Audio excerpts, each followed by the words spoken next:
Sticking the ball in the back of the net in the World Cup can change your life forever. Not so long ago, David Beckham was the most hated man in English football. Oh yeah, beg your pardon. It's a red card for David Beckham.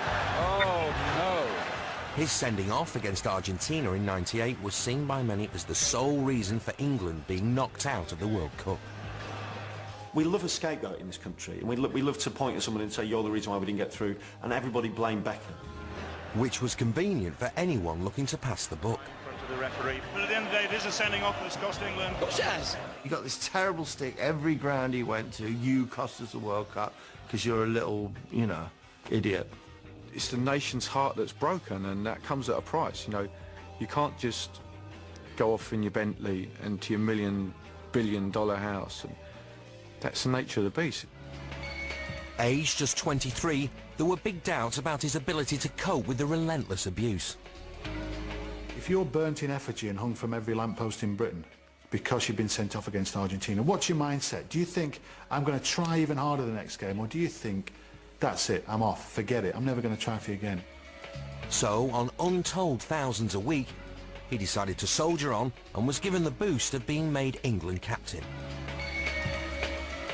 He's still got a nice lot of experience, so for me, he's earned it. I think one of the great trivia questions in years to come will be who made him England captain.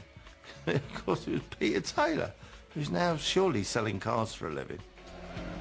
But giving Beckham the captaincy hadn't had much effect on his lacklustre teammates. England had struggled in their qualification group and came into their final match against lowly Greece, still needing at least a draw to get to the finals. Having been blamed for England's 1998 exit, this was Beckham's last chance to turn things around.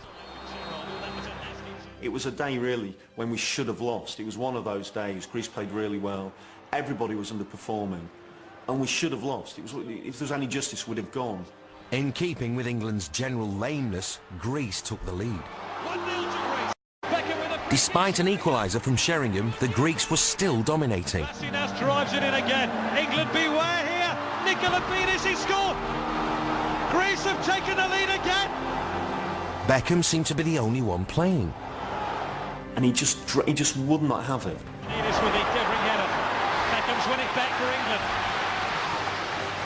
It was one man's will dragging us into the World Cup.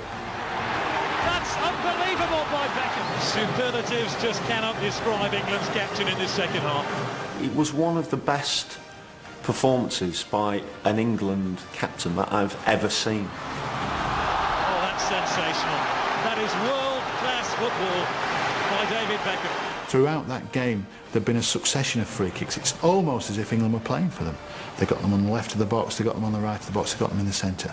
And Beckham, like some sort of artillery gunner, was getting his sights set throughout that game.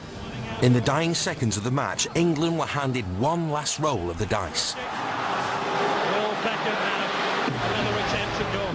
He puts the ball down and says, right, everyone get out my way. You lot all move away, because I'm going to score now. Played 2.5 minutes of stoppage time. When we've got a free kick just outside the penalty area, there's not many people you would put in front of David Beckham to take that. And he does that wonderful thing where he kind of looks around the wall, and you think, look, goalie, look where he's looking. He kind of looks around the wall. Is it there? Yeah. In fact, you always think he's going to walk to the goal. Sorry a minute, goalie. Just here this is going to go, all right? And then measures out. But and there's such an inevitability about it.